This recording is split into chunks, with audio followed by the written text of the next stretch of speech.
কিন্তু বিবির হজটা আপনি করাই দিলেন। বিবির ওপর ওমরা ফরজ না, আপনি বিবিকে ওমরা করাই দিলেন। তাহলে বিবির দিল থেকে যে দোয়া আসবে আপনার জন্য, আপনার সারা জীবনের সফলতার জন্য যথেষ্ট হয়ে যেতে পারে। এজন্য সামর্থ্যবান পুরুষদের দায়িত্ব হচ্ছে নিজের অধীনস্থ মহিলাদেরকে হজ করানো।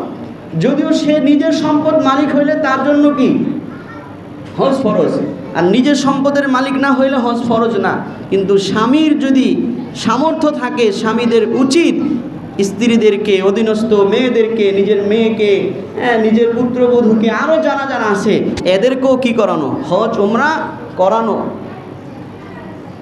কারণ তারা যখন আল্লাহর ঘর দেখে আপনার আমার চাইতে বেশি কান্নাকাটি করে, তাদের আবেগ বেশি, অনুভূতি বেশি বেশি, তারা দোয়া করে।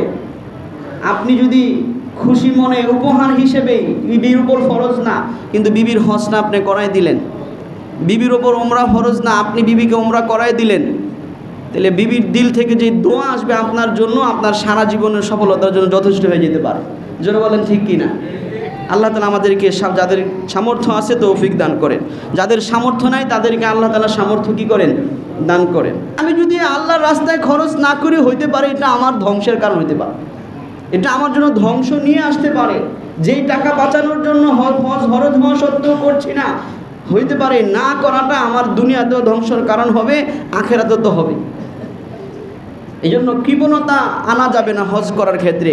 যদি আল্লাহ সামর্থ্য দিয়া থাকে তাইলে হজ করে ফেলে।